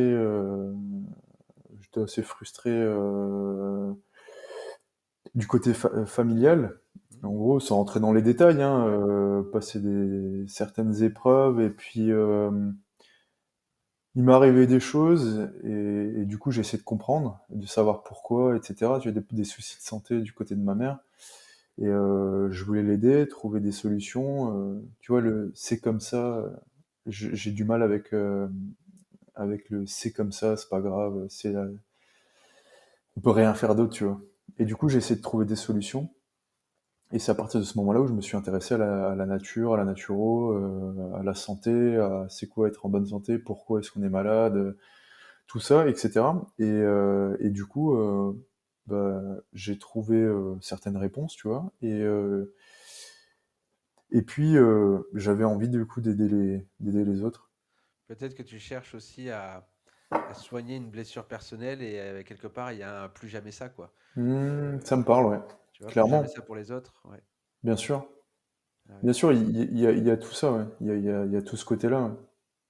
Mais c'est intéressant. On voit bien que tu tu pars de quelque chose qui est personnel et qui prend forme pour les autres parce qu'il y a cet intérêt. Moi, j'aime être égoïste. J'aime faire comprendre aux gens que être égoïste, c'est vraiment quelque chose d'incroyablement génial. Mm. Parce que plus on va le faire pour soi, plus ça va permettre aux autres. Et souvent, ceux qui réussissent le mieux, c'est parce que ça part d'eux-mêmes. C'est une revanche sur leur histoire. Ce que je disais, c'est Mm. générationnel. Il y a tout ça qui rentre en ligne de compte. Et donc, dans ce paradoxe, voilà, plus on le fait pour soi, plus ça perçoit aux autres. Donc, presque la meilleure façon d'exceller, c'est de faire quelque chose qui nous touche personnellement. Évidemment, ouais. Non, ça me parle beaucoup de ce que tu dis. Et c'est vrai que la meilleure façon de pouvoir prendre soin des autres, c'est d'abord de prendre soin de soi, tu vois. Ouais, Si si t'as pas d'énergie, que t'as pas la banane, que ton humeur elle est noire, il y a du brouillard partout. Enfin, tu peux pas prendre soin des autres. C'est pas possible. exact. Ou alors prendre soin des autres, c'est une façon de t'oublier toi-même. Mais du coup, c'est pas un échange Et ça marche pas, c'est le gagnant-gagnant, quoi. triangle de Et ça marche Cartman pas. avec le Ouais. bourreau, la victime et le sauveur. Tous ceux qui se placent en tant que sauveurs, s'ils n'ont pas leur expérience personnelle qui explique pourquoi ils veulent sauver quelque chose, et d'ailleurs, quand on veut sauver l'autre, on veut se sauver soi-même. Mm. Moi, j'ai vu pas mal de gens guérisseurs ou autres qui voulaient aider l'autre, mais qui allaient déjà, eux, pas bien. Donc, je disais, commence à aller bien. On voit bien que tu vas pas bien. Si toi-même, tu es constamment en train d'être suivi ou d'aller demander de l'aide à l'autre sur telle ou telle chose de ta vie, c'est bien que tu peux pas donner encore des conseils aux autres. Donc c'est voilà le bourreau lui bon bah voilà il a la tête dans le guidon et la victime c'est l'opposé du sauveur, c'est celui qui va toujours trouver une excuse que ce Mm. sera toujours l'extérieur, c'est toujours l'autre qui a tort, c'est toujours la faute de l'autre et ça la victime elle doit comprendre aussi à un moment donné qu'elle est aussi responsable de certaines choses et que bah, peut-être ce que tu exprimais tout à l'heure bah, c'est comme ça. Bah Ouais. non, c'est pas comme ça. Il y a quelque chose à aller chercher plus loin. La fatalité, dans certaines épreuves, dans certains moments, oui, c'est là et c'est la fatalité. Mais pour d'autres, la fatalité n'est pas une fatalité. On a toujours moyen d'action. En tout cas, ça peut être des fatalités autres que la maladie. Tu vois, il y a tout un tas de fatalités dans la vie où on se dit, Mhm. bah, je suis obligé de travailler, je suis obligé de faire ça, je suis obligé. Moi, je pense que la fatalité, c'est une excuse à, euh, à à accepter la réalité et de se dire bon bah maintenant je vais faire autre chose. Il y a un très grand philosophe que j'aime beaucoup, un philosophe entre guillemets qui s'appelle Edgar Rive. Je ne sais pas si tu vois qui c'est cet humoriste Edgar Oui, Rive ouais, ouais, si, je vois qui c'est. Ouais. qui a toujours hors de ses sketchs des moments où il est interviewé et il y a des paroles très fortes et Mm. il dit euh, pourquoi quand tu es à un endroit où ça pue bah, tu décides pas de quitter cet endroit. Puisque de toute façon, si tu as peur d'aller ailleurs, déjà ici, ça pue. Donc pourquoi tu voudrais qu'être ailleurs, ça soit pire que là où tu es déjà, puisque déjà là où tu es, ça va pas. Et il a Ouais. beaucoup de phrases comme ça que j'aime beaucoup et qui dit voilà, faites ce que vous avez envie, allez-y, n'ayez pas peur, il faut y aller, quoi, il faut le faire. Si tu fais pas, j'aime beaucoup ce philosophe. Ouais, c'est vrai que j'aime beaucoup aussi l'écouter. Ouais. Il dit des choses profondes hein, au final, hein. Comme quoi on peut être humoriste et Il parle de sa vie. ouais. Il parle de son histoire, il parle de sa vie. Donc, quand on écoute un petit peu son récit historique, voilà, il a des choses à raconter. Il a eu ses épreuves. Il parle de sa propre expérience. Et, et c'est là où c'est inspirant Mm. parce Bah, que c'est là où tu sens que c'est le vrai, quoi. C'est vrai. c'est ça. C'est ah, je trouve plus le mot. C'est authentique, C'est voilà. authentique. Ouais. Il parle le vrai. Ouais, ouais, ouais. Comme quoi, on n'est pas obligé d'avoir fait 50 ans d'études ou voilà, Mm.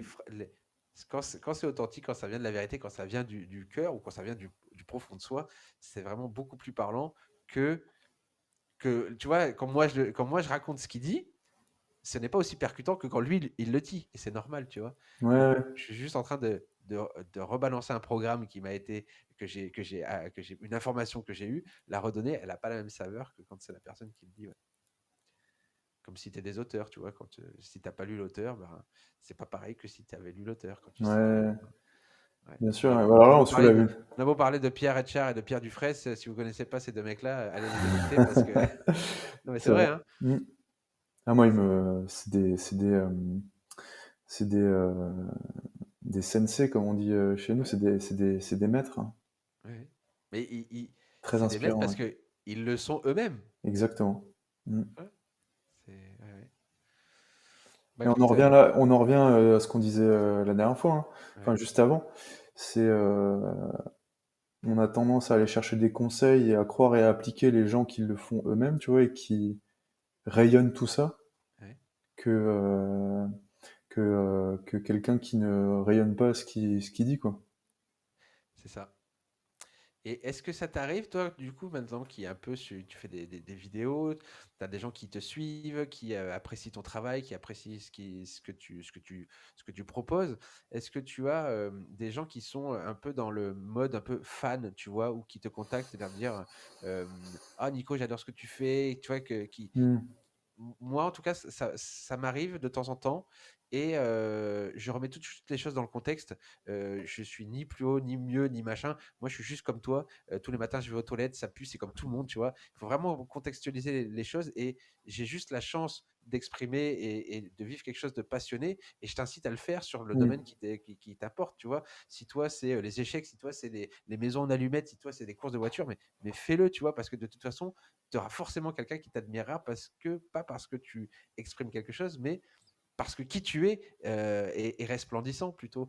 Donc c'est important de faire comprendre aux gens que être fan, j'ai jamais vécu, en tout cas moi personnellement, le fan d'un chanteur, tu vois. J'ai jamais été fan d'un chanteur. J'ai beaucoup aimé l'œuvre musicale de Michael Jackson parce que c'était rythmé. J'ai beaucoup aimé des styles de musique, mais le côté fanatique, ça me parle pas et je pense que c'est pas une bonne façon de voir,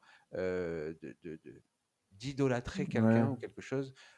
Aimer l'œuvre, c'est une chose, mais la personne restera toujours une personne qui a la chance d'être mise en lumière parce qu'elle vit ça. ouais. Est-ce que tu as Alors, eu ce genre d'expérience? bon, je suis pas assez grand pour je suis pas encore assez grand pour. Bah alors si, alors là, par rapport au Ice Philo que je faisais sur Instagram, où j'avais deux trois personnes qui m'ont écrit en me disant ouais, c'était cool et qui me demandaient des conseils, qui me disaient ouais incroyable ce que tu fais, etc. Alors oui, il y a toujours ce côté humilité en disant voilà tu peux le faire aussi quoi. Hmm. Mais non, j'ai pas vraiment, mis à part ça, j'ai pas vraiment encore eu ces trucs-là. Mais c'est vrai que j'aurais tendance aussi à, à réagir comme toi, tu vois, dans l'humilité, parce que à partir du moment où forcément t'es médiatisé entre guillemets, hein, parce que comme dit, enfin, je suis personne, pas encore en tout cas. Enfin, j'ai pas de vue, j'ai pas une communauté encore. Mais je pense qu'à partir du moment où tu te sens plus, entre guillemets, Ouais. c'est là où ça peut devenir dangereux pour toi. Donc ouais, C'est sûr. il y a toujours cette humilité, et comme tu dis, à remettre les choses dans le contexte. Finalement, c'est qu'une question de courage à prendre la caméra et à dire des choses qui te passent par la tête, quoi. Et si en plus de ça, ces choses-là, elles peuvent aider les gens, bah, franchement, c'est tout gagné, hein, même si c'est que une ou deux personnes. C'est ça. Mais c'est important de pouvoir. Je pense même que cette recontextualisation, elle est plus importante pour soi-même Hmm, que pour l'autre, tu vois, que ouais, pour la personne qui exprime ce côté fan. C'est important de le faire, pas pour lui dire je suis personne, mais pour se dire à soi-même je ne suis personne. Tu vois, ouais, je crois que c'est ça le plus important. Il y a forcément à un moment donné une énergie qui pourrait t'attraper et te faire croire, tu vois, c'est ça prendre le melon finalement, hein. bah ouais, Et c'est très important de se remettre soi-même à sa place.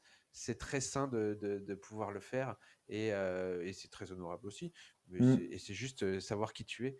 Donc ouais, c'est moi en tout cas qu'il ait vécu quelques fois où quand je fais des salons ou autre, c'est très dérangeant pour moi. J'ai presque le regard fuyant parce que je sais qui je suis et j'ai beaucoup de chance de pouvoir faire ce que je fais ouais. grâce à ceux qui écoutent ça. Donc non, non, au contraire, s'il y en a qui doit remercier les autres, c'est moi, c'est pas, j'ai pas besoin d'être remercié pour ce que je fais. J'ai déjà de la chance de le faire. Ouais, je pense que c'est une vraie bonne façon de vivre la chose, de voir tout ça comme ça. Ouais. Ouais, je suis d'accord avec toi. Ouais. Je suis entièrement d'accord avec toi. Bon. Est-ce que tu avais quelque chose à rajouter un peu plus? Est-ce que tu avais une idée Euh, à développer? Bah non, finalement, c'est un peu la réflexion de tout cet échange-là, c'est la, la santé comme un moyen et pas comme un but. Si tu veux, il y a vraiment tout ce côté-là.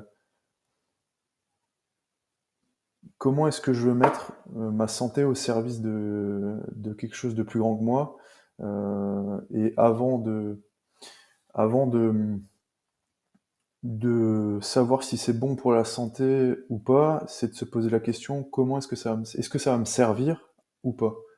Et donc, si vous voulez trouver la réponse à comment est-ce que ça va me servir ou pas, il faut déjà savoir à quoi ça va vous servir. Et je trouve que c'est hyper important de savoir déjà vers quoi on veut aller.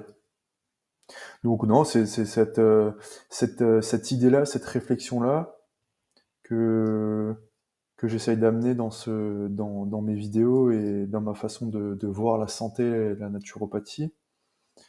Et avant de parler de concrètement comment faire pour être en bonne santé, et puis voilà, mieux vaut mal faire que bien penser, c'est des phrases qui résonnent pour moi en ce moment. Et, et non, voilà, en tout cas, merci de m'avoir reçu et merci ça fait quand même 1h36. Ouais, pas de Mais souci. ça passe vite avec Ça toi. passe très vite, mais voilà, moi, c'est vraiment ce que je retiens, c'est ce que tu as dit à un moment donné. On parle de santé, de physique, beaucoup. On pense que la santé c'est très physique, mais tu l'as dit à un moment donné.